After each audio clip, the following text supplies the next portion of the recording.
Cordial saludo. Mi nombre es Daniela Cristancho, estudiante de Ingeniería de Alimentos de la UNAD. Mi tutora a cargo es Camila Torres y mi grupo es 4005A 1704. El día de hoy, 7 de noviembre del 2024, vengo a hablarles sobre la problemática de configuración de identidad racial o étnica. Para esto traigo dos noticias, las cuales se enfocan a nivel nacional y local. La primera de ellas, que es la local, habla sobre mujer que denuncia un caso de racismo por un conductor de aplicación que se negó a llevarla todo por ser negra, en donde ocurre en Bogotá, localidad de Barrios Unidos, a quienes afecta a las personas negras, a quienes menciona a Gina Eugenia, quien es la afectada, al conductor de Uber, quien es el racista, a la Secretaría de la Mujer y a la SIC. ¿Qué personas o comunidades afecta esta situación? A toda la comunidad negra. ¿Por qué ocurre la problemática de identidad y subjetividad? Por la falta de educación y respeto. El racismo se observa como algo muy común y normal cuando debería tratarse de un tema con mucho más importancia. ¿Qué consecuencias tiene? Las consecuencias son políticas, culturales y sociales y emocionales. Al permitir que actuaciones como estas sigan sucediendo, pues puede generar cierta discordia entre racistas y negros, llegando a daños colaterales. ¿Qué acciones se visibilizan? La exclusión de la historia y cultura de grupos marginados, usar un lenguaje clasista y discriminatorio y representaciones racistas en cultura y arte. ¿Qué acciones de este tipo de violencia se visibilizan en la noticia? Violencia psicológica. El alcance de esta problemática es cambio en políticas de plataformas como Uber, mayor conciencia social, movimiento social en contra de estas actitudes y mejora la inclusión y diversidad. ¿Qué narrativas se promueven en esta noticia? El hecho de no permitirle a una mujer negra tomar un servicio de Uber como debería de ser relaciona discriminación racial que el hombre maneja. Las personas de color deben sentirse atacadas o vulneradas después de este hecho, pues causa inseguridad encontrarse con personas y recibir este tipo de tratos. ¿Qué acciones desde lo institucional, personal y cultural considera que hacen falta? La concientización desde la educación en casa y en el colegio a niños y a padres. El respeto por el otro por encima por lo que sea. Mejor en políticas de plataformas evaluando quienes prestan un servicio acorde a lo necesario al cliente. Dejar de normalizar estas actitudes, ya que esto da pie para que sigan haciéndolo sin ninguna culpa. La segunda noticia es a nivel nacional, la cual habla de racismo presidencial.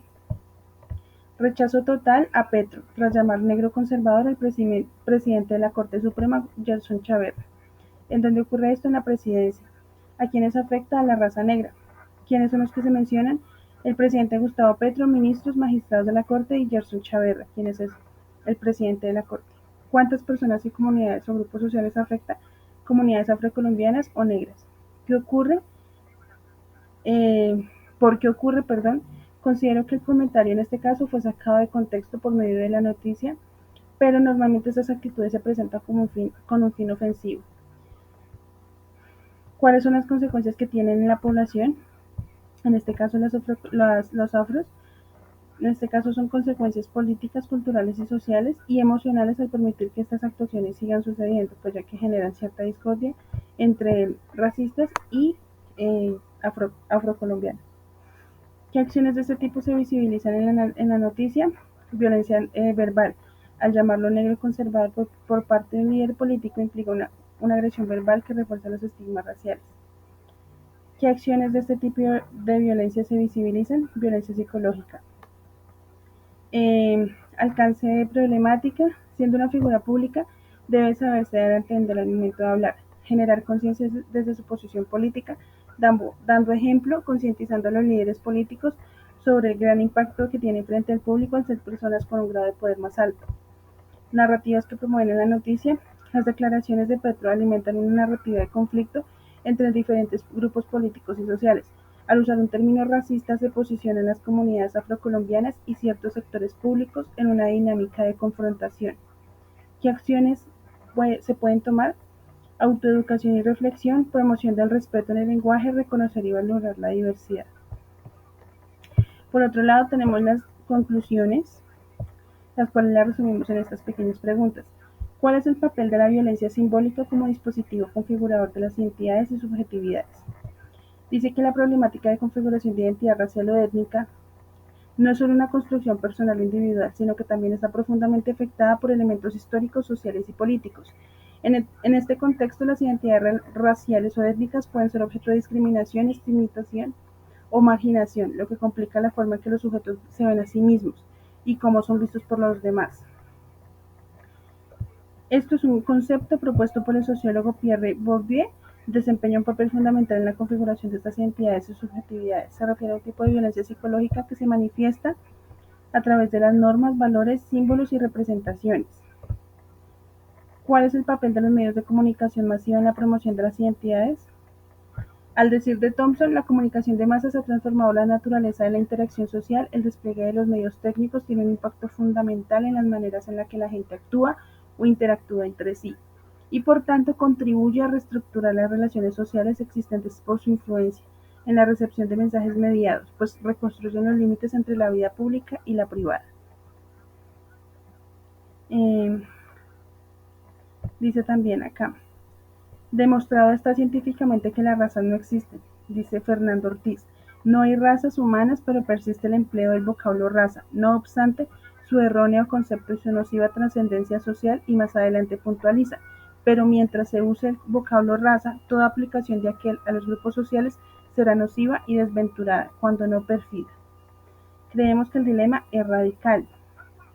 La tercera pregunta es, ¿por qué la violencia simbólica influye en la construcción de estereotipos y percepciones de las identidades y subjetividades?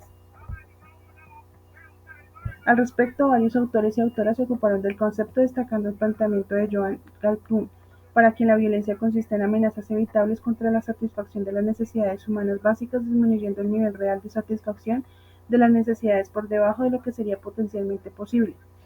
Ruiz, en el 2000. En el mismo sentido, Susan George conceptualiza la violencia como todo aquello que impide que la gente satisfaga sus necesidades fundamentales: alimentación, vivienda, vestido, sí, pero también dignidad. Los usos y costumbres prácticas que legitiman en las relaciones sociales de dominio y naturalizan las divisiones del mundo no se encuentran entre las que están de los sin, perdón, otra vez, entre las que se encuentran las de los sexos. Las mujeres al ámbito de lo privado por oposición a la de los hombres que se sitúan en el ámbito público. No se puede pensar de modo adecuado esta forma particular de dominio más que condición de superar la alternativa ingenua de la contención y consentimiento, de la coerción y la adhesión. La violencia simbólica impone una coerción que se instituye por medio del reconocimiento extorsionado que el denominado no puede dejar de prestar al dominante al no disponer, para pensarlo y pensarse, más que de instrumentos de conocimiento que tienen en común con él y que no son otra cosa que la forma incorporada de la relación de dominio. Esto es todo. Digamos que para finalizar, pues agradecerles por su atención. Espero de que hubiese sido un poco más específico el tema, y pues